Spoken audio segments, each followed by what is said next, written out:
The first rule in grip sport is you tell everyone about grip sport. Crushing, pinch grip, thick bar, wrists. If the best guy in the world can't lift 100 pounds on it, I don't give a shit about it. Welcome back to another episode of The Grip Show. I'm joined today by Vinnie Rivellese and Ronni Bossie. And if you guys could, we're doing a recap for StrongHold 2023, but I just want you guys to kind of give a brief intro of just maybe a quick background of, each of your guys' experience with grip sport or maybe some lifting stuff in general. And then we'll kind of roll into the competition from there. But yeah, just quick intro so everybody knows who. A lot of people already know, but if they don't, we'll give them a quick rundown. Sounds good. Vinny, I'm going to yield to you if that's all right. Okay. I came through the back door. Most people got into grip because they were already lifting and they wanted to grip more, right? I think they wanted to get better grips, and that's why they get into it. I got into grip first, and I never did lifting ever, and I still don't. So I'm a little different from most people that way, but I went to an arm wrestling comp, and I got destroyed, but they had grippers there, and I tried them, and I was like, "Oh, I like this." And I wound up getting onto the grip board, and then some people said, "Why don't you go to Queens? There's some guys who work out." And before I could even figure out who they were talking about, Anton, who's one of the Queens grip guys, messaged me and said I should come and work out with them every Saturday. Never met these people, right? So I just showed up and started working out with them, and I never stopped. I just kept going every week after that.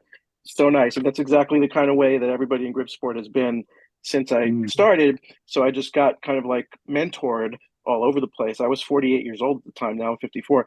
And I learned everything about grip from there without ever doing lifting. So I came in sort of that back door. And the one thing that I think I was pretty good at that kind of kept me in it was grippers. So that's where I started, and that's the thing I always focused on. And that's the one thing I really have trained the whole time, because I don't always do other stuff.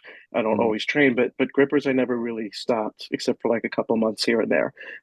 So certified on the COC3 and a couple of the other grippers like GHP and stuff. And that's always been my focus. So when I go to comps, I'm usually drawn by gripper events. And by the way, I know Zach doesn't love grippers.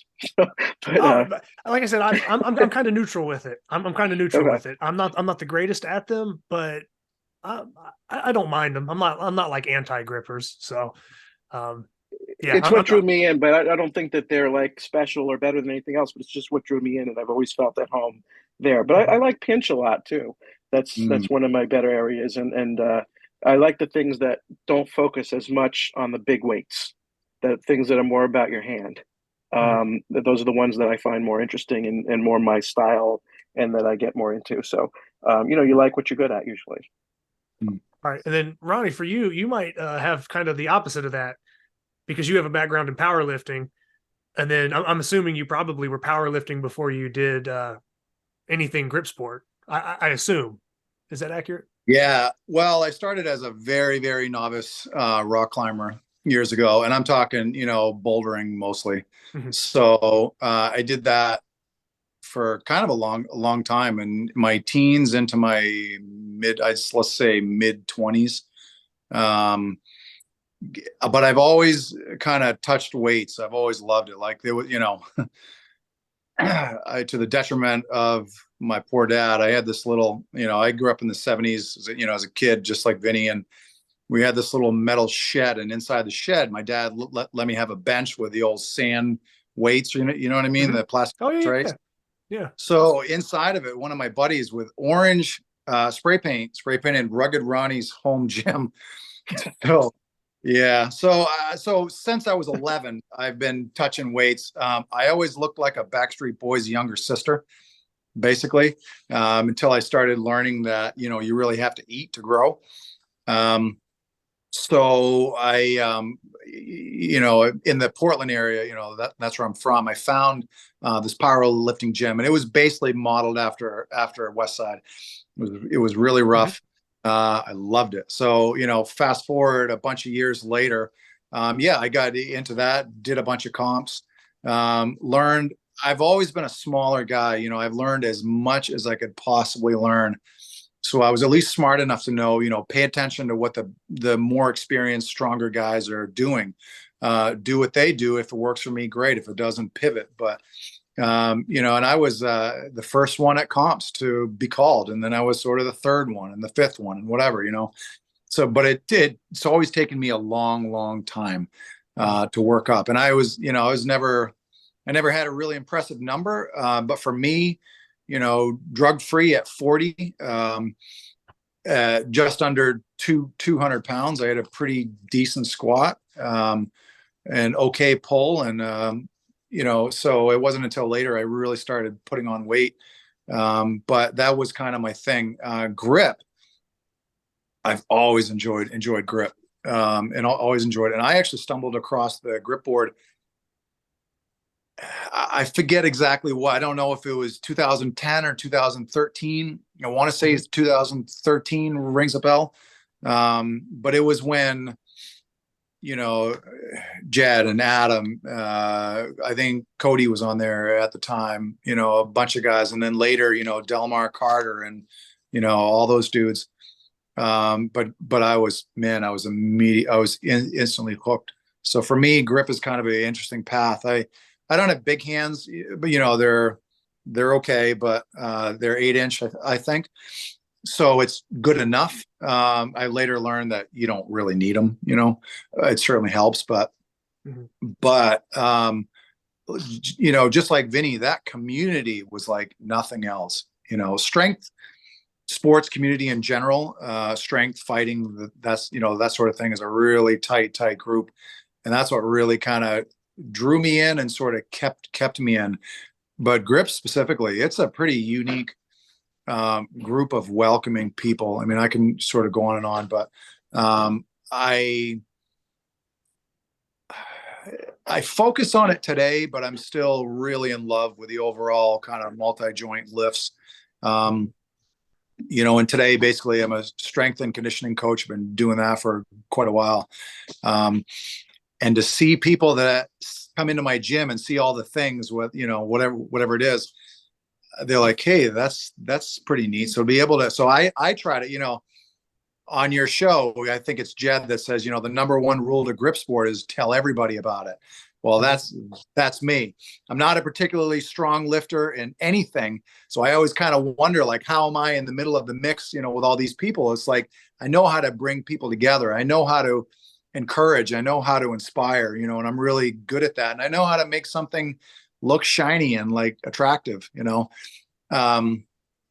so people love it, man. It's like riding a bike, like, it's accessible to literally anybody. Yeah. So, yeah. You promoted the comp great.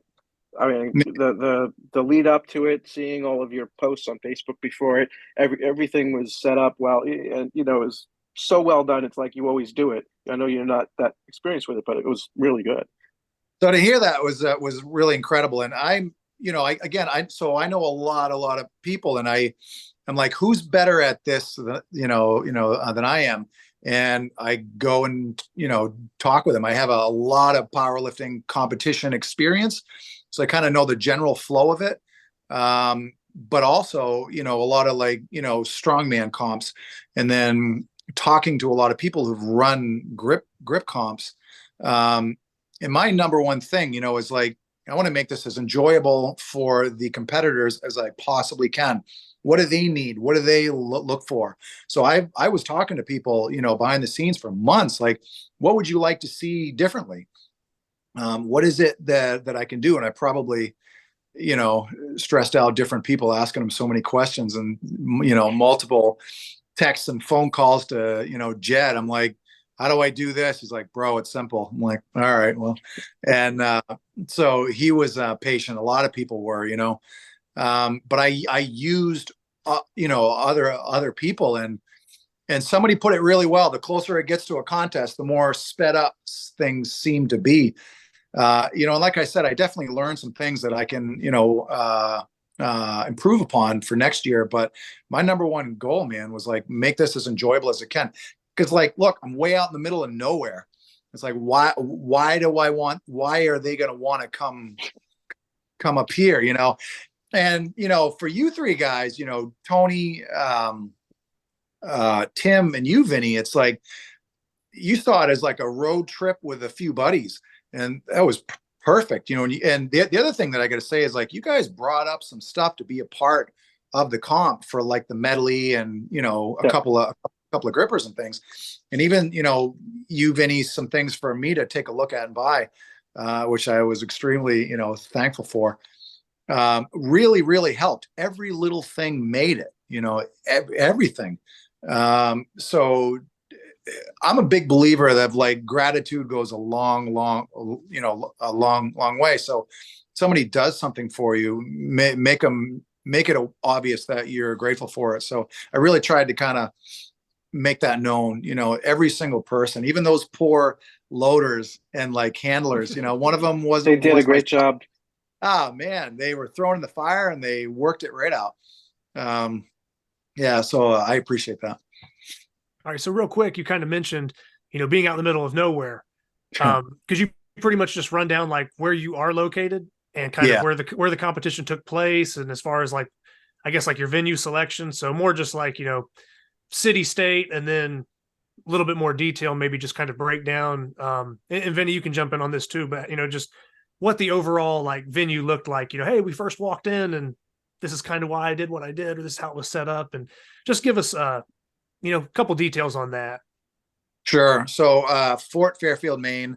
It's at the top 10th of Maine, I suppose. You know, it's really, really up. You can go another hour. I mean, Maine is kind of a long state from, you know, south to north, but it's pretty damn far. So, and there's not a lot here. Like I found basically every single meathead that lives around, you know, around here.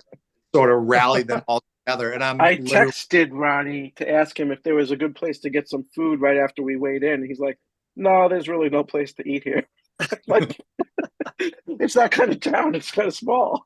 I'm from New York. Like, you can walk outside and you find stuff to eat, like, you know, on the corner. But yeah. No, I mean, you know, Portland, where I'm from. Yeah, sure. You know, so I had it at my gym the first year, which was 2021, and actually Emitt Samon won that one.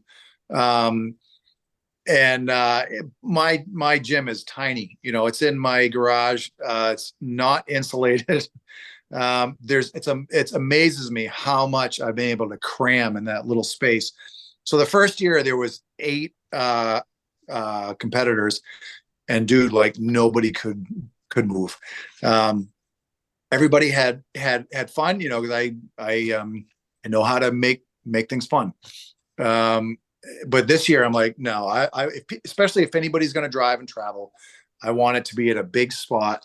So I talked to people. I got the local rec center, which is basically an old, you know, gymnasium, and that was perfect for a number of reasons. One, the space, you know. Two, like everybody's voice, you know, carried. So, you know, would a mic have been helpful? Sure. Was it necessary? No. You know, we worked it out. My poor wife was, you know, calling out names and you know, attempts and things, and she had to be a little bit louder. But so, you know, I'll let Vinny talk about his experience of sort of, you know, walking in and what his perspective was. But you know, basically, I wanted there to be room, and I wanted there to be set up chairs. You know. There was room. Cool. Yeah. I'm cool if it's in somebody's garage or like a welding shop or whatever. That's actually cool. But I'm like, I want to get as many people here as I can, local people, just to, you know, whatever. So I wanted to make sure, again, like there was, when you came in, my way of saying thank you was like a, you know, swag bag, a shirt. The other thing that I learned is like put people's names on the back of shirts next year, you know, you know, pizza, food, snacks, drinks, you know, all that stuff. I really wanted to make sure, you know, and everything was sort of laid out in pretty organized fashion. So, and Vinny can speak to his experience, but when you walk in as a competitor, I want it to be obvious. The, you know, weigh-in table is here. The trophies are here. The shirts are here. The stage is here. All that, you know. So, yeah. Yeah, it was nice when we showed up. We didn't really know exactly what to expect. We knew it was at a rec center because the name of it, but we didn't know what does Fort Fair? They don't have food, so what would they have for rec center?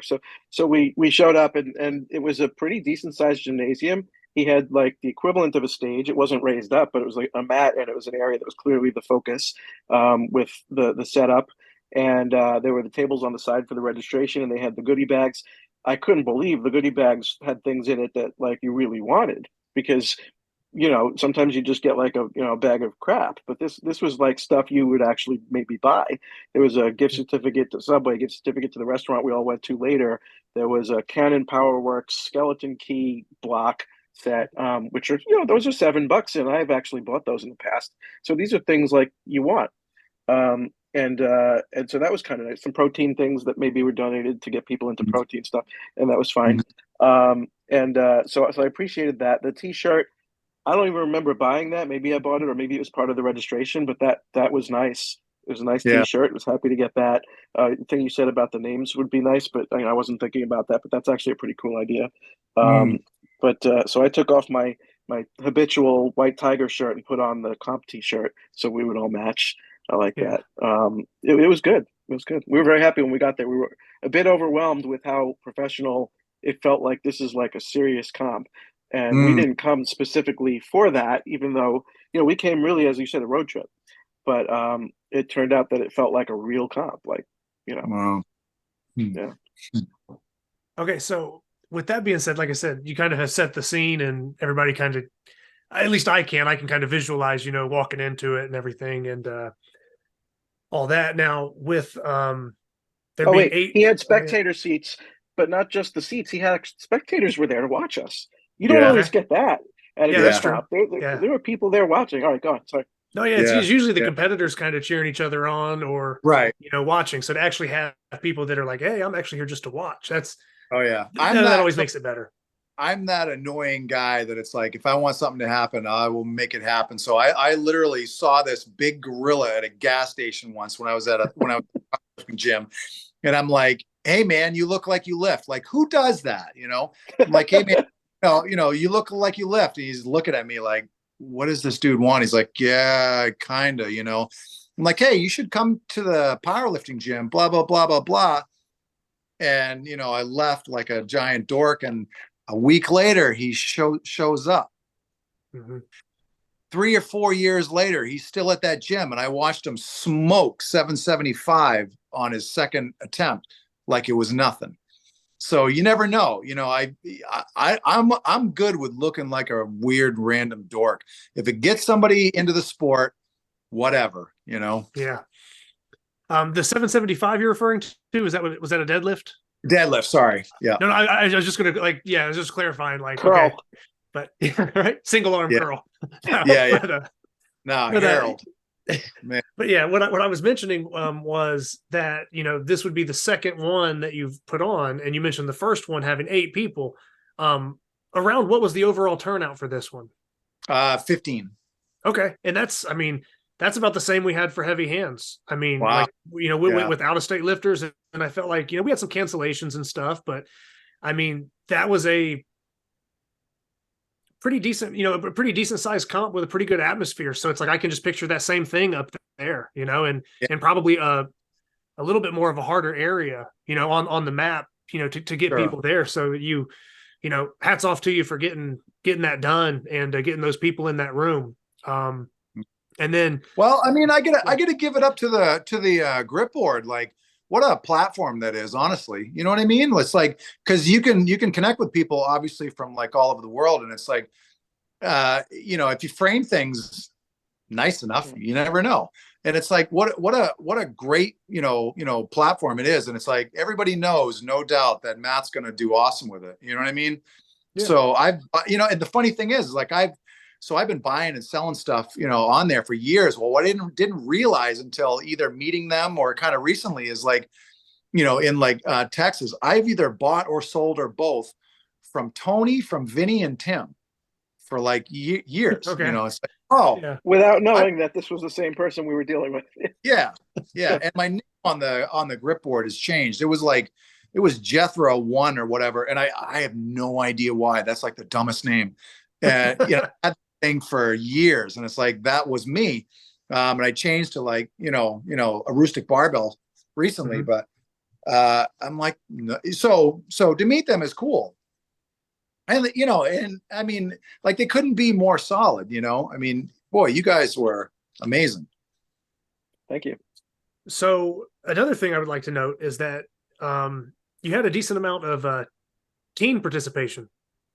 So you have some, you have some younger, maybe upcoming lifters or people that, you know, probably already strong for their weight and for their age, but they might be the future of the sport or something, down the road. Getting into it this early. I mean, I like you guys are both mentioning, getting into grip, kind of a little bit later. I didn't really find out about it until I was almost 30 or pretty much 30. So I mean, it's I can only imagine if I found out about some of this stuff at 15 and had like 15 Yeah, years under my belt right now, that would be pretty awesome. we're 35 Yeah. or Yeah. 40. Yeah. Yeah. Yeah. So I just think that's worth noting too, because one of the things we kind of talk about a lot with grip sport and more participation at these events is, more female competitors, but, youth competitors or, Yeah. the teenage type divisions. That's another kind of, I guess like another section that maybe gets overlooked a little bit. But if you have, younger athletes that you're working with in their training, why not get them in there and have them take some polls, Exactly, man. I do get I get I get the honor, man. Anybody that works with anybody to try to help them with any sort of a self-development, whatever that, discipline looks like, help them to write a better resume, whatever it is. Make it attractive, encourage them, and do that over and over and over, and it's like, so I get to work with these kids, everybody from 68-year-old lady that's had a couple of strokes to a teenage kid that ripped 315 off the floor, weighing 125 pounds. Like, Mhm. so to me, that's really, really awesome. And so that was kind of an easy buy-in for them, because I already had a relationship with them. And, you put enough honey on something and, you know what I'm saying? So, to watch them in the competition with other people, like Vinny and Tony and Tim and Emmett and, some of the other guys, watch them all do these big things. I mean, that gripper close, we'll get to that. Watching them, do that stuff. And then the medley too, like that. I mean, that was a perfect event for people of all skills. Like I wanted something that at least somebody, at least everybody could get something, but it wasn't a total smoke show either, Oh, it was And- great that Tim went last. That was awesome. That was the perfect ending to the comp, because of course, we'll get there. Yeah, exactly. And then real quick, Ronnie, could you just run through, I guess what the events, what the actual events were? No problem. Just kind of the events and maybe in order. Or like I said, even if the order is maybe a little out of place, but just kind of cover, what was contested.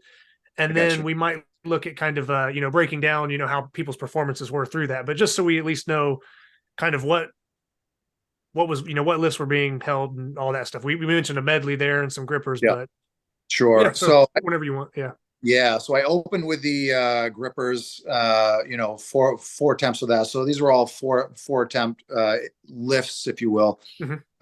And all of this stuff except for the grippers and some of the medley stuff, like Lucas Raymond made, which is awesome. 2x5 Saxon bar was the second. One hand nightmare. I did the 2-inch. I kind of wanted to take hand size out of the equation. Yeah.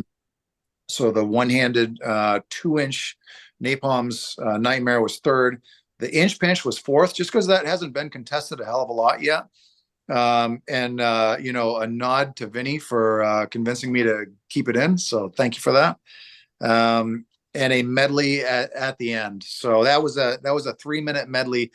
I didn't know. So I've never done a medley before, and I didn't have a heck of a lot of space. I basically had four stall mats and like a big square. Mm-hmm. So, I wanted to have enough different, implements there. And I didn't realize until the very end and counting up the scores So Tim and Vinny brought a bunch of blobs, block weights and things. So because I was like, hey, wouldn't it be cool to have like a run, like a load run. So as a part of it, so we did that. So including the blobs and the block weights, there was 23 items, which I didn't realize.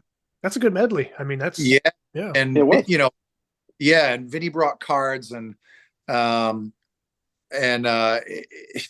get to that too. So yeah, those were the different events.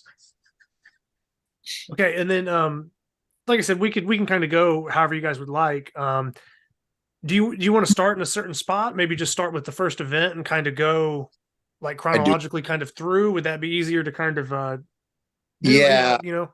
Yeah. So the grippers, there was enough people there that had really next to or zero experience with them. So I kind of mentioned to everybody in the rules meeting that, anybody that needs help with setting them or whatever, I can help, Vinny can help, Tim, Tony, those more experienced guys can help them with sort of setting them and also knowing what attempts to pick. Cause I lost my head judge. Unfortunately, he had a prior event. So I was the one that had to be the judge. I was hoping to be the one kind of floating and schmoozing and talking, but I got to be honest, being the judge for it was kind of a gas. Like I really enjoyed it. And so there was enough people there to help with guidance with those. So, one of my, so I have twins. One was loading and helping out, and the other one was actually in the event, Logan. So Logan Bossie, he has been able to work with me, but he's brand new. So he had a 62 close. Christy Russell, she was the one female there. I got to really try a little bit harder next year to get a little more females there and hopefully a few more teens, but she had a 63 close and those are not bad closes for people that don't do grippers. That's not bad. Yeah, I mean that's like probably right there. I mean, if you're talking like in the 60s, I mean that's almost maybe on the lower end for a COC one or or a half. It's a half 0.5. Yeah. That zone. The good thing is I'm a gear nerd, so I basically have them from 26 to 211 in really small jumps. Until it gets heavy. I think I have them in basically 5-pound jumps. I wish I had smaller, but basically 5-pound jumps up to like 180, and then it goes from 180 to 211. But one of the reasons that we asked you in advance about which grippers you had, I texted Ronnie to ask him because I was thinking, about trying to get a PR, and I wanted to know if there's anything in the high 160s because my PR previously was 165. So I texted, and he had a 165 and then a 173, and I'm like, because I'm not going to PR by 8. So I was kind of hoping there'd be something more. So I asked if we could bring grippers to fill in any gaps, or maybe Ronnie volunteered. So Tim had a 170 tedding that we brought to add into the mix, which made it like something more attainable than a 173 COC 3.5, which was a big jump. So it was nice that you let us add something to make the gap a little smaller. For that, was that a 20 millimeter or 30 millimeter block set? 20. 20. Okay, so 20 millimeter block set. I was just double checking because I know there's another competition. Recently AGP was 30. At AGP it was a 30, so it kind of goes back and forth depending on who's hosting or how they do it. So okay, I was just that was just a mental note for me, I guess. Not the most important detail, but and then Tim also brought like a 141 or something, because I had a 140. I guess they're pretty tough to find. Look, man, a giant shout out to Matt for my bazillion messages that I send him about ratings and grippers and all that, and he's been incredibly helpful. But he basically said, get like a 131, 132, whatever, and then I'll file it for you. So I do have a 140, but Tim actually gave me some really good advice. He's like, when it's filed, it's much more difficult to close because you got to make sure that the set is like spot on. So I'm like, all right. So he brought his 141, which was awesome. So, around the teens, they were, again, the 50s area. right around there, 72, right around. And then another teen got a 72 close, Ben Chartier, which was really, really cool. He's been working with me for a while. He's kind of taller and skinnier, but he's got good sized hands, and he listens really, really well. So he takes his time and he's patient, because, like, as you guys know, this is a patient thing, and some things are more technical than others. And as I've learned over the years, grippers are, how you set them is everything. So, and then it kind of obviously, goes up from there. But I got to say, the majority of people made them, and there wasn't, with the exception of a couple of people, there weren't really big jumps, and the couple that had really big jumps just didn't have, experience with it. But, Gage, I think he weighed in at like 126 or something, had an 89 close. So that was awesome, That's really good. And then other people who've like never done any of, there's going to be a bunch of highlights later, but that have never done anything. We're really stoked at, how they did. And I got a lot of feedback from you guys that came, which, because you were all like really encouraging them. I was hearing like constantly, you guys encouraging the other people as they were getting up to do the medley or do the Saxon or whatever. And that was really, really cool for me to hear. Because they weren't, they were new, they were shy, maybe not that, confident yet. And for you guys to see like little hidden talent in there, and then to kind of amplify that, encourage Well, also, that. let me add, like, when people are thinking about going to their first grip comp, as I know, because of course, once I thought about going to my first grip comp, they're like, I'm not ready, or I don't know enough, I'm out of place, I don't belong there. But the thing is, I was upset when I went to my first grip comp that I hadn't gone to the last one that I had a chance to go to before that, because I was like, oh, I should have just gone to the first one I ever heard about. It's friendly, it's easy, it's open. So you want people to feel that kind of welcome, like, oh, I should come to these. I belong here. Yeah. And so I'm grateful for that. Thank you. So then, again, honestly, most everybody made them. There was a New Brunswick dude that came that kind of reached out to me. He's never done any of this stuff and absolutely loved it, and was that Tim? Was that Tim Bossie? No, that was Adam Dixon. Okay. Okay. Tim Bossie is from a little bit south of here, 2 or 3 hours south. He is a bodybuilder guy getting ready for a show in April. I know him, through the whole kind of local strength community. And then Tony, 130 close. That was really what. So I don't have. I won't say I have a ton of experience with seeing grippers closed. This isn't the right word. You'll know the spirit of it, but correctly in front of me. Tony had a really nice set. Like the way he set it was awesome. Like so. And then and then Tim had a really nice 150 close, and he made some fairly big jumps. Obviously he knows what he's doing. So he went from a 140 to 145 to a 150 and got it. And Vinny had mentioned some of the closes may seem a little bit quick, and they definitely were. I have an eye, man, and I'm moving around and I'm like getting right down to it. So the second that I see it close, it's like, it's good, and then, Vinny, you want to hit on yours? Well, yeah. So I actually thought it was funny because everybody's starting really low because they didn't know grippers. And then when Anthony, and you started everybody in the order from the lowest first try up, so that whatever you were going to attempt was how you decided when you were going to start. So Anthony comes in at 105, which he was the first person over 100. And I heard the audience going, ooh, over 100, this is a big deal.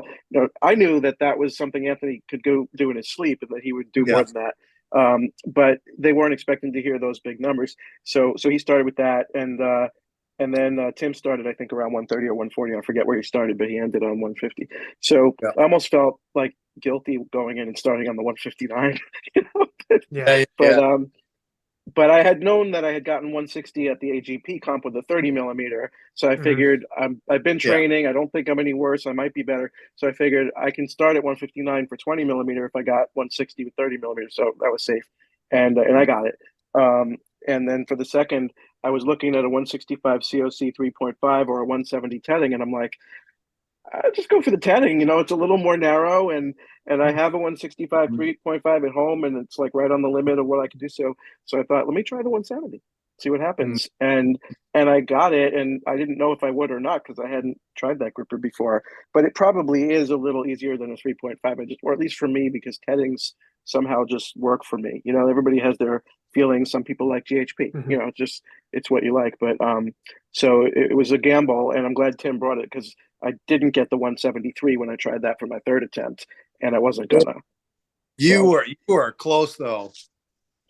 Closer than I deserved to be because I was surprised at how close, but it wasn't going to happen. Like I didn't even do a fourth attempt because I knew that it wasn't going to happen. It was a waste of like hurting myself for future events, you know. So I just stopped after 3. Yeah, I got what I came for. Like I wrote this in the write up. I would have agreed to take a 0 on everything else if you told me in advance I could have that 170. But then, of course, after I got it, I'm still going to try. Yeah, absolutely. And you and I talked about this on the phone for a second, but I gotta, if not now, later, but I gotta just take just 30 seconds and talk about that write-up. Like that was really enjoyable for me to read. That write-up that you wrote, Vinny, you know, post comp, your perspective, dude. I was like, I'm sitting here at breakfast and I'm reading this and I'm following this story, and I like kind of wanted it to go on. You know, like you wanted to know what was happen next. Like you've got to do a lot of writing for a, you know, for a living or something. It was just really, really cool. And then Zach's like, yeah, he's usually does that, you know, once in a while. And that was really enjoyable reading that. And the very last sentence was probably my favorite part. The moose and the bear. Yeah. Thanks. So so Vinny, that gave you the event win by a pretty big margin on that one. And, you know, Tim being 150 and then you hitting the 170. And I know it's kind of funny. You're joking about almost feeling bad coming in and opening above everybody, but it's always nice when you can basically have everybody else out of the way and they've kind of, you know, maxed out. And then you're like, okay, I'm done warming up now. I'll open. That's a good start to any competition. So you got off to a great start. And, you know, so what was your thought process going into the next event, having that big win there? Well, I actually came there thinking like I can probably win the gripper event because like I'm a little cocky about grippers, but you know, for my size, I'm pretty good. So I thought I might win the gripper event, but I didn't go in thinking, oh, I'm going to win this comp or anything like that. So when I did the second event and I started doing bigger pulls than I thought on the Saxon, I'm like, wait a minute, this is 2 events I might win. You know, this starts to get real because that's not like I'm not usually going in thinking about the comp. I'm going in thinking about just my PRs. But so I was pulling pretty well on the Saxon bar. So yeah, that somewhere after that event, I started thinking about the comp and not just about an event. Yeah. Okay. Do we have any other surprises maybe on the 2-inch Saxon? Maybe some people that pulled some notable lifts or maybe something that kind of stood out. And like I said, it could be even a new person who, you know, pulled something good. Teenagers did well. The teenagers did well. They did, you know, Ben Chartier, 130 pounds on it. He's had some time. He's had some time on it, you know, with me at my gym.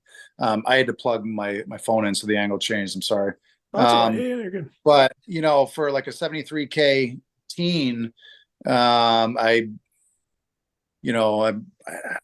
he did very, very well, you know.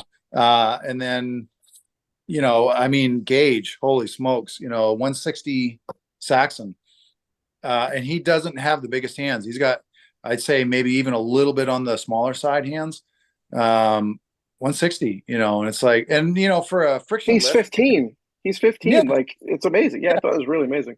Yeah, he was 13 when I first started working with him, and I posted on the grip board a while ago because I wanted to know where he stood with like the 2-inch axle. I want to say he got 225 with me. I believe that's what he got, and but he weighed like 125, 130, maybe, and he was pretty much right up there. It's not a contested thing, obviously, but so he did incredibly well. And then another guy that I trained, Matt Beaton got 160. He was pretty much blown away with everything that he got, and he basically green lighted everything. So that was really, really good. He made really smart jumps. He asked a whole lot of questions. He did well. And then let's see. And, and then it goes to Emmett got a 170. That was awesome.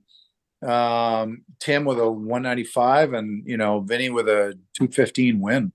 Yeah. And like I said, another decent margin there as well.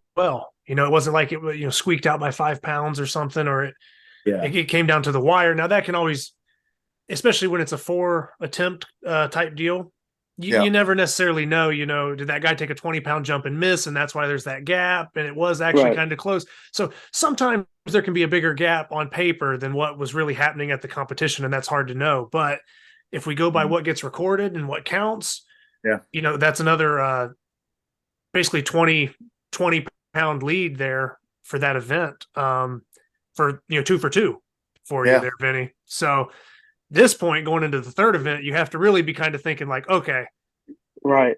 That's what happened is I realized, well, Tim's going to win the thick bar and Tim's going to win the medley. So now that I've got 2, if I can just stay close behind him on the thick bar and the medley, then it comes down to whoever wins the inch pinch. Yeah.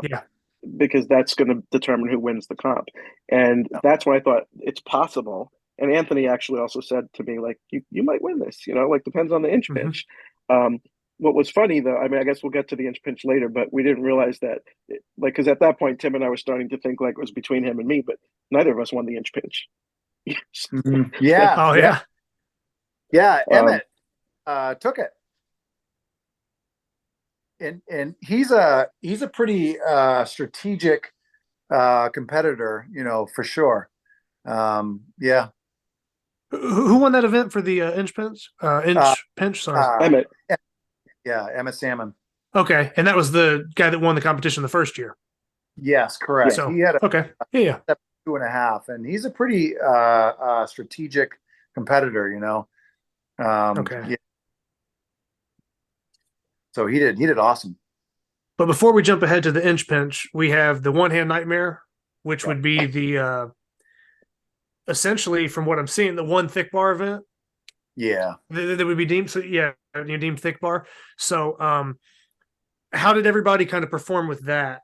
It looks like there's still some pretty big numbers here. I'm seeing several lifts over 200 pounds, or at 200 or above, here at the bottom. Exactly. Yeah, most people, most everybody did pretty well as far as making all of their lifts. Obviously there's exceptions, in every comp with everybody. Most people made, everything pretty good on that lift. I'm just kind of looking at the stats here. Forgive me. No, you're fine. And I would say there's a lot of people that probably, not that this is necessarily always a measure that people shoot for, but anytime you can kind of pull your body weight or close to on a single hand event, thick bar generally, that's pretty strong. Yeah. If you weigh 200 pounds and you pull 200 on a 2-inch handle, that's, that's a pretty strong guy. Even if it's not the elite of the elite, whatever, that dude's strong, So, I think seeing some of these people kind of pull around their body weight is good to see. Yeah. One thing that I saw here, Gage made a really big jump between his second and his third attempt. His second attempt was 120 and his third attempt was 150. And then his fourth attempt. And it's like, I wish he had talked to somebody. I don't know that he did or didn't, but because I was sitting in the judge's chair, but and somebody may have said, well, hey, try 125 or try 130 or something, and that would have given him a few extra points. But still, 120 pound with tiny hands, and it was great.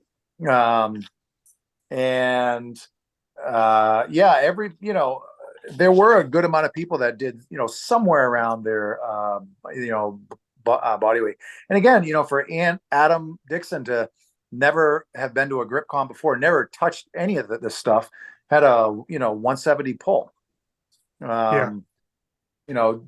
Tim Bossie never touched any of this stuff, 165. So Tony had a 155, which again, body weight thing. I don't remember what he is. That's about what he weighs. Yeah. So, and Emmett with a 200-pound pull. And then it was down. If you want to talk, Vinny, it was down to you and. Yeah, I also got 200. I tied Emmett on that, and Tim got around 225. I actually looked up online because I was sure that I had done this event before, but I couldn't find it on the stats on the Grip Sport Top 100. And I found the old write-up that I did for the Grip Miss 2000. And I looked in there and I found that we did it there. And somehow it never got into the stats. And I got 200 on it. And that's why I knew to try it. Because I wasn't really thinking, I don't usually get 200 on a rolling handle, but it's a smaller thickness. So I thought, but once I saw that I got it at Grip Miss 2 years ago or 3 years ago, I was like, okay, I can try that, So I changed my attempts based on having done it before. Yeah. Then Tim kind of bounces back here because, like you said, we have two events that he would have technically, I don't want to say dropped, because Vinny was probably the favorite going in on grippers regardless. I mean, in my opinion, Vinny's very strong at grippers. Now, the Saxon could, that could have been considered an upset possibly, or maybe you weren't expecting such a big win there. And maybe Tim beats me on 3-inch Saxon or 3-inch pinch. He always beats me, but on 2-inch, it could be anybody's. Just because I'm better at 2 than I am at 3. I get a lot more on 2 than on 3. Yeah, I don't know if he does that different. Yeah, his bigger hand. Yeah, and then Tim putting up 225 for the one hand nightmare lift. That's a big number. I mean, we ran that event at heavy hands, and I mean that's a solid lift. So then Tim kind of gets himself, like Vinny mentioning, hey, Tim's probably going to win this medley. He got a decent sized event win here with the one hand nightmare. It might come down to this inch pinch. You're already kind of sizing up, how that's going to play out. So Tim would have won that with a lift of 225 for the one hand nightmare. And then we're going into the inch pinch, which like we kind of already hit on a little bit. But Vinny and Tim would have taken second and third in that, I believe, from what I'm looking at. That's right. Were you guys kind of surprised that somebody else came in? Because at that point it was like Vinny, Tim, and then it's like, oh, wait a minute, it's not just going to be between us. Like, inch pinch is a weird event, because it has very little to do with the weight. I mean, it has something to do with the weight, but like the highest anybody's ever done might be 100, and certainly, people don't usually get much more than 50 to 75. So it's not like an axle where like, oh, a strong guy's gonna lift more or something. It's a very kind of hand specific. It's just a weird event. It's novelty. So anybody, you never know what's gonna happen with that, and it's not always the biggest guy either. Because the amount of weight isn't something that really you need to be that strong for the weight. It's more about how you hold it. So no, I wasn't surprised. Yeah, and that win went to Emitt Samon, right? That's right. For that, okay. The only surprising thing was that he took a huge jump. Like he went from something like he was going to go from 60 to 75, and then he's like, I'll just go to 70.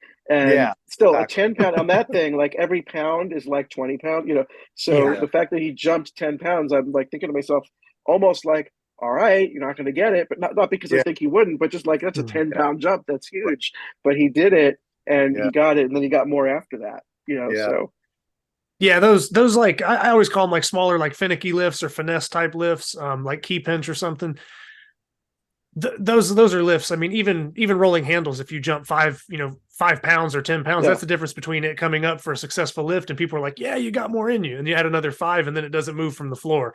Exactly. And then you get to an event like that where like just the percentage of the weight being moved is so much smaller. Yeah, I mean, fractional plates can almost pin that thing down if you're not careful. So when you see a guy throwing 10 pounds on there, you're kind of like, exactly. Okay, gamble if you want to, but right. So that's funny, but yeah, good that he got it. And nice event win for him there.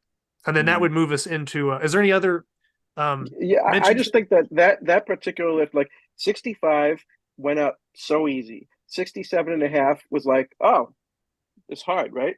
And 70, it was like the most precarious. I wrote this in the write-up too. The most precarious lift I ever did in my life. It went up like in slow motion, and then it just touched the bar enough, and I just heard, the tiniest little, and then I immediately put it down because like the whole time I thought I might drop it. That was like the closest, barest lift that I ever made, and it was like 2.5 pounds difference from what was like solid. So we were just talking about that. That's what that lift is like. And then Emmett got at least 72.5. I don't know if it was more than that, but it was at least that. I think it was that. He had more in him. That looked like he wasn't done. Okay, so that was a fourth attempt that he did. So he kind of used up his attempts, but hit all of them. He looked like he had more in him. Like I knew I made the top lift I could possibly make. It wouldn't have mattered if I had another attempt, but he didn't look like he was done, except that it was his fourth attempt. Right. Okay. And then that would move us into the medley. And we kind of mentioned that it had, I think 23 items total earlier. Yeah, the medley was interesting. I mean, I've have a bunch of stuff. So, and they, Vinny and Tim also brought some items also. So there was everything from, Vinny brought basically a 2-hand pinch bar. A lot of this was like loading pin style stuff. That golden potato, which was really, really, a lot of people liked that. The Rogue anvil top. I had, I think, the one that Delmar made or something, but I used the Rogue one just because it was heavier and harder. I had a 178 inch, and I had these 3 bells there. So when I worked at a welding shop, when I worked at a welding shop, they was doing this heat exchanging project that these baffles were huge. And so all of their cutouts, the circles, were these drops. Well, my job when I first started the welding shop was to clean out, underneath the plasma table. So there were like 100 of these drops, and I asked if I could have them, and they're like, whatever, sure. So they sat in my gym for like a couple of years or so, roughly. And John from Maui basically talked me into, find somebody local to have you, build you some bells.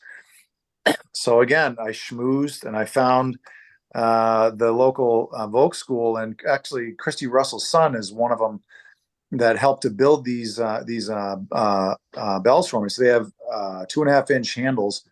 One is 85, one is 100, one is 150 exactly. So I'm like, well, this would be cool because some people will be able to lift some of them. Vinny brought some cards. It was, block weights and blobs, a couple of quarter pinch together, stuff like that, a hub that Tim brought. I don't have any good plates for hubbing at all. Tim brought a really cool David Horn moon top, which I had actually never seen or touched, which was really cool. Like I've seen it, but not in person.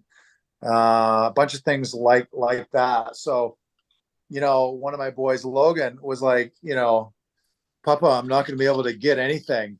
I'm like, oh, you never know, man. And then sure enough, one of you guys were like, oh yeah, you will, and I think that gave him a little boost. So he took his hat, he turned it around, backwards, chalked up, and like went for it, And the only thing that he got was like that. Basically, it's a key pinch. It's basically cutoffs from that 2.5 inch handle that I had the dumbbells made into like these little, 1/8 inch strips. I drilled a hole in them and that was cool. Yeah, and that was on like a 25-pound plate, I think. So he did get that, but he tried mostly everything. You know, a lot of people didn't even attempt the inch bell, but Oh, there's a good reason for that. yeah. I So, certainly didn't bother with it. yeah. Well, and it's a little heavier, you know. I mean, that extra, 6 pounds or so can, I don't know, when you start getting to a maximal lift like that, like we just, said a second ago, 5 to 10 pounds or so, or anything in that range can, I mean, glue something to the floor. And you're already talking about something that's like extremely difficult feat. So I'm guessing, did Tim lifted that and he was probably the only one? Yeah. Okay. Yeah. I really hope somebody got a video of his medley, because he, granted, for him, a lot of it was probably pretty easy, I'm guessing. Dude, he tore through that thing like nothing. And I think he got 25 or 29 seconds, one or the other. Okay. Yeah, so he was moving. Actually, I can tell you in a second. He got 125. Okay. And yeah, that was a lot of fun. And then Vinny, I'll turn it over to you in a second, but I do want to mention about the medley. What was really enjoyable for me as sort of a promoter to watch is, I remember medleys were like in contests, a bunch years ago, and then they kind of went out of fashion. And I think they're kind of coming, back in. But to watch them is a whole lot of fun, and I can't wait till next year. If I'm healthy enough, I'll actually do it.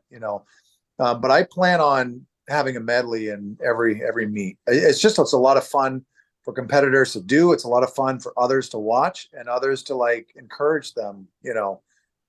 So for me, the medley was a heck of a lot of fun. But I would like to hear you, Vinny, talking about yours, because you did something as a part of it that, again, was a lot of fun for people to watch. And that was the cards. Oh, okay. Yeah. So when I was looking, I knew that Tim would win the medley, and I knew I wasn't going to try the inch. So I just thought, let me have fun with this. I don't even think of medleys as like a good thing for me, because they usually have things like thick bars and blobs and stuff, and that's not my thing. So I like them. I'm just not that good at them. So I just thought, well, the one thing that I think I can do on here that would be like a little showboaty is I could probably rip the cards behind my back. So I did the cards behind my back, and that just kind of felt good, like being a little silly. I usually do one like weird silly thing at most comps. I just like to have fun, so and I got like, I don't know, I might have missed 6 things or something like that. I got a bunch of things, but I definitely missed several things, like the heavier blobs. I didn't try the inch. I couldn't get the 150 bell. I think I might have got air, but I couldn't get it. But I did hub the plate, and I was surprised because I failed it, but then I got it later at the end of the medley. So that was kind of cool, because I've done that before, but you never know, because every plate's different. So you might just not be able to get one, even though you've done other ones. Right. And you're in the middle of a competition, or at the tail end of a competition as well. Yeah. And doing it, kind of rapid fire with everything else. And everybody's smoked, And the one thing I wanted to do is do a sledgehammer lift, but again, there was a lot of beginners, so I didn't do a lever. Most people couldn't do the radial deviation, but I'm like, probably do an ulnar deviation. So I had him do that. And that was, like 50-50 got it or so. Gage got it. And it's like, and as like you have to, hold on to it all the way out at the end of the handle. Yeah. And to watch Gage get it. And that was at the time where I actually had to go and get a drink of water. So Tony kind of came in and was sort of timing and judging for me. But I walked over as he was doing it, and everybody started yelling because he was really struggling with it, but it was like moving, and he got it, yeah. So, the other thing that I had, if maybe a lot of people aren't familiar with it, it came from the rock climbing world, but is the quad block.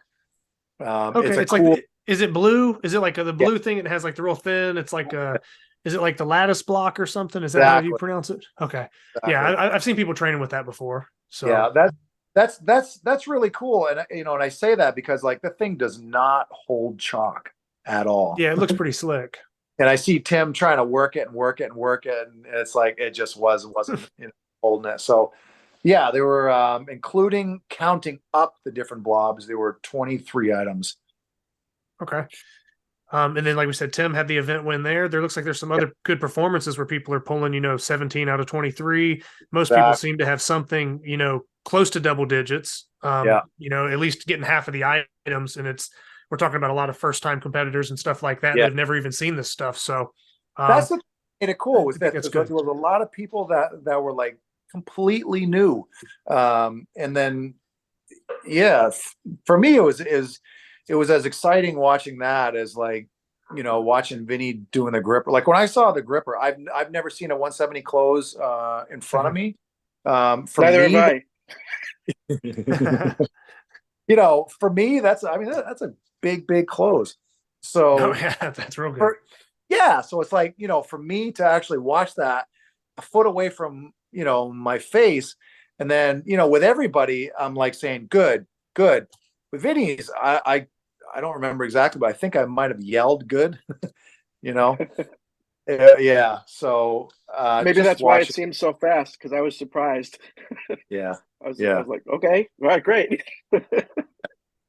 And then the So that would pretty much wrap up the going through all the events, but that would put, correct me if I'm wrong, I'm just kind of looking off the stats here. But would Emmett have taken third place for correct that? So he if we're talking just overall podium, no weight Correct. class, no other divisions or anything, if we just say Correct. overall event, that puts Emmett with a third place, that puts Tim in second place, and then Vinny would be the overall event winner. Correct. That's correct. Okay, yeah. So congrats, Vinny, on that. Thank you. That's a big win. And like I said, maybe the events, you felt like some of the events were a little more up your alley. Maybe Tim had some off, had an off day, but even beating Tim on an off day, I tell people like, yes, doesn't matter. Tim is so strong at so many things that any event lineup that you can compete with Tim Butler in is an impressive statement. So very good on that. Can I just say too, like, super nice guy. Oh, Tim's awesome. Yeah, yes. He's a very good friend. He was very cool because he should not have to deal with me ever beating him at a comp, but he was very cool about it. I don't ever expect to, and but he had a bad day, and he did fine and everything, but he did not have his best day, and I did have my best day, and they were events that were good for me.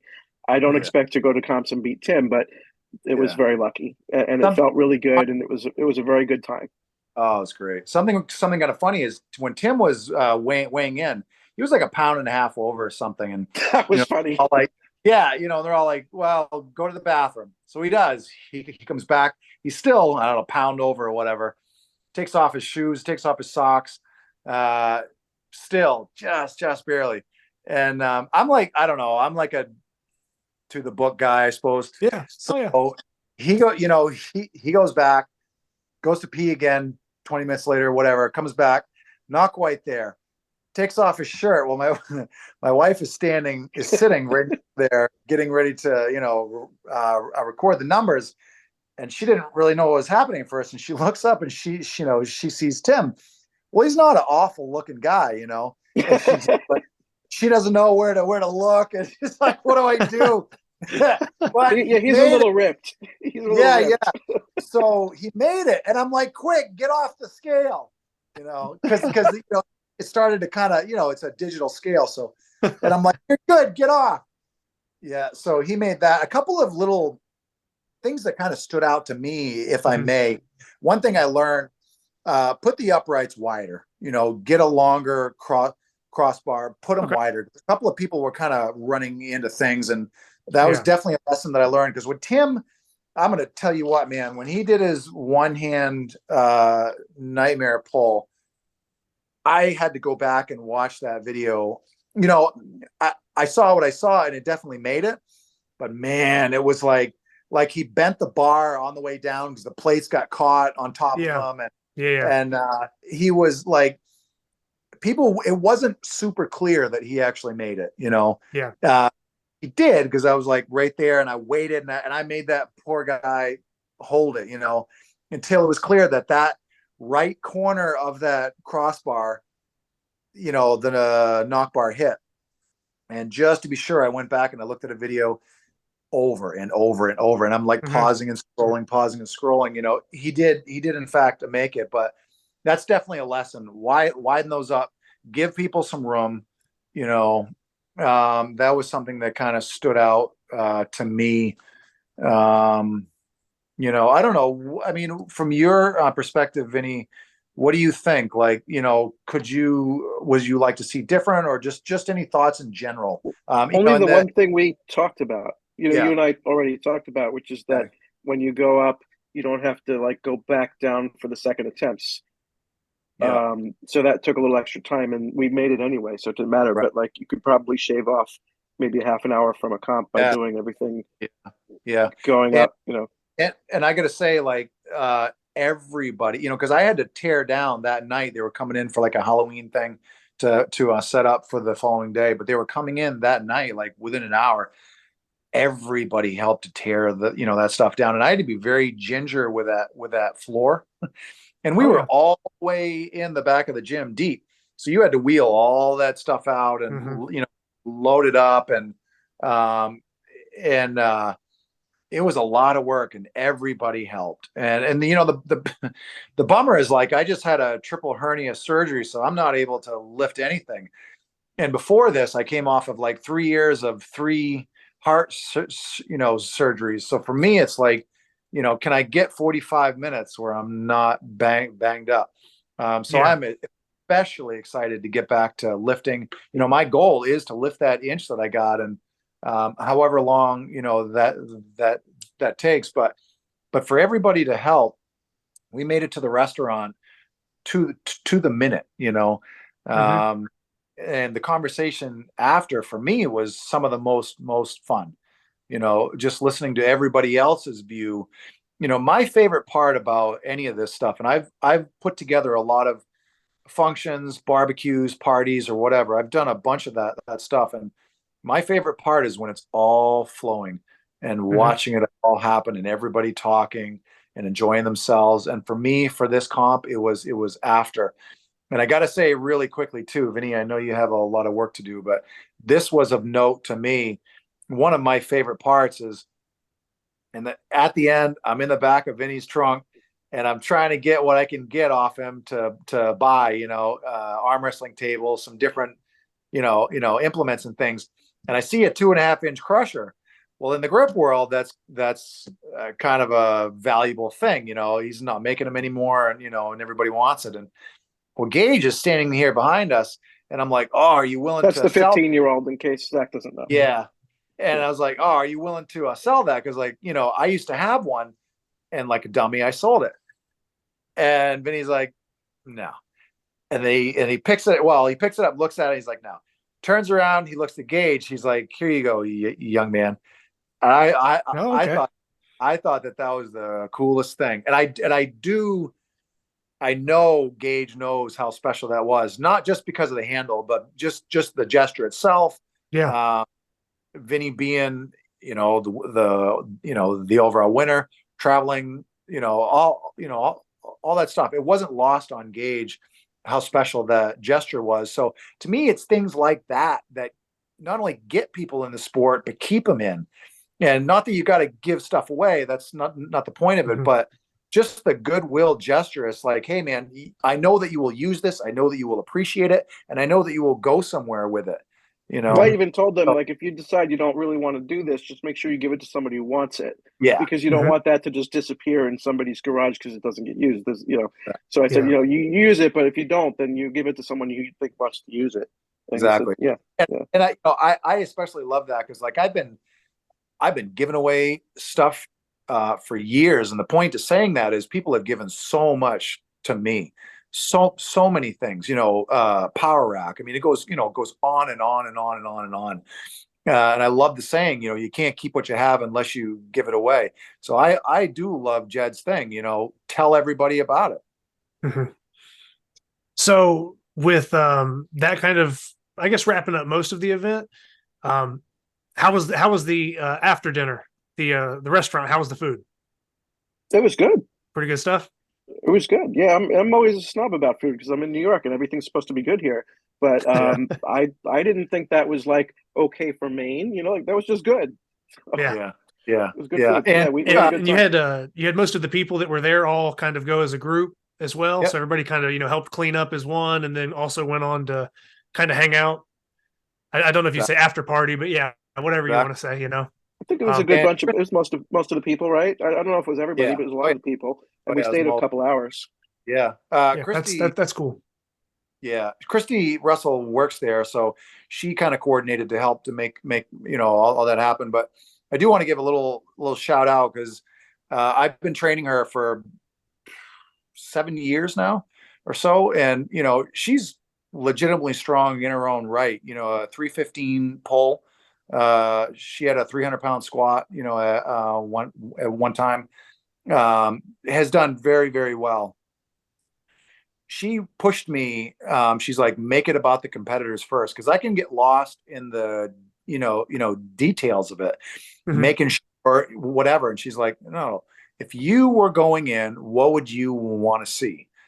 And she kind of kept pushing that and encouraging me and sort of keeping me focused. So I'm very, very grateful for that, because again, I can get lost, and it's like I think I need to do every single thing right, and I really don't. Just give somebody the best of what I have, and the rest will kind of work itself out. So yeah, so definitely a huge thank you to her for putting up with me. Okay, and then with this being kind of going from the first one to this being the second one, you've almost kind of doubled the amount of competitors. You kind of probably expanded to like a bigger event list or bigger selection, some more tools. The gym's probably grown since then. Then, I'm assuming we're going to see a third part, a third version of this next year, right? I mean, the goal would be to probably continue it, and it'd be an annual competition that you're going to continue. Absolutely. And one of the things that I want to do is I want to talk with different people, yourself, a few other guys, and find out. There's never going to be a perfect time, but it's like, find out when does it make sense to put it. Because I was like a week before King Kong, So all right, yeah, it's nice for people to come up to Maine in the fall, but where does it make sense to actually place it? So that was the other thing that I'm gonna, we'll chat later about that. But absolutely, every year. Okay.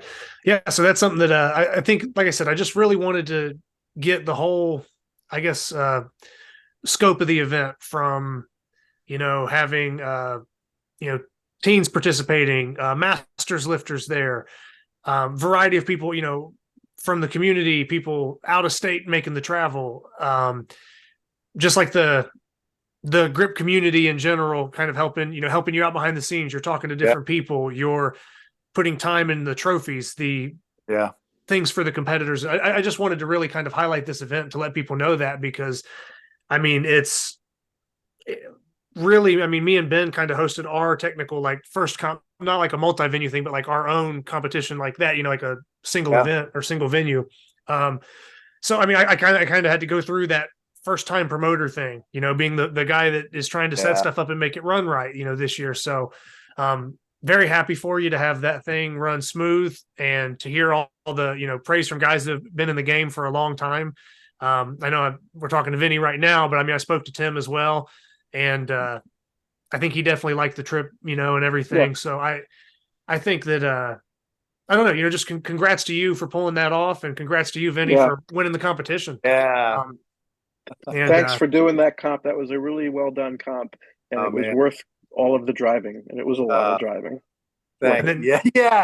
Holy yeah. Once you get up to, the into Maine a bit, it's just a whole lot of trees, So I do want to finish up really, really quickly.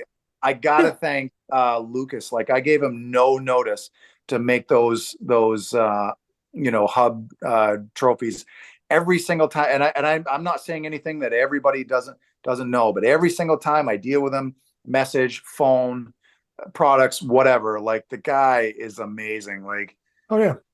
We could all kind of go on and on, but a huge thank you to, Lucas. Yeah, Luke, every time I've ever had to deal with Luke, I mean, I don't know, I mean, I've had to lift against him multiple times. I've bought, probably a half garage full of stuff from him, I mean, it's just, yeah, I mean, Luke's always been always been super cool. Like I said, and that's just somebody that was in the sport before me as well. So, having somebody that's been there before you, but also, supplying equipment, at this stage, it's like, it's always good when you have, good customer service. Like, hey, I can reach out to this guy. He's going to respond. Hey, if he's going to make sure that things are done correctly. It's not like some giant machine where you send them an email and maybe a month later they get back to you and whatever. Yeah. I mean, it's very personable, and it's Luke's a great guy and great business. And like I said, we have a discount code here on the Grip Show for that show. I don't bring it up all the time. I don't like to badger people with, I guess, ads or other things like that. But yeah, anytime you get anything from Arm Assassin Strength Shop from Luke would be just the Grip Show as the coupon code. And it's 5% off. Like I said, it's not the biggest discount, but it's Awesome. something, it depending on your order, a couple $100, because sometimes people can get carried away with equipment. So, if that order is bigger, that 5% might matter, or like I said, you at least could knock some shipping down or something like that. So if anybody maybe wasn't aware, the discount code for Arm Assassin is just the Grip Show, and you can get 5% off whatever order.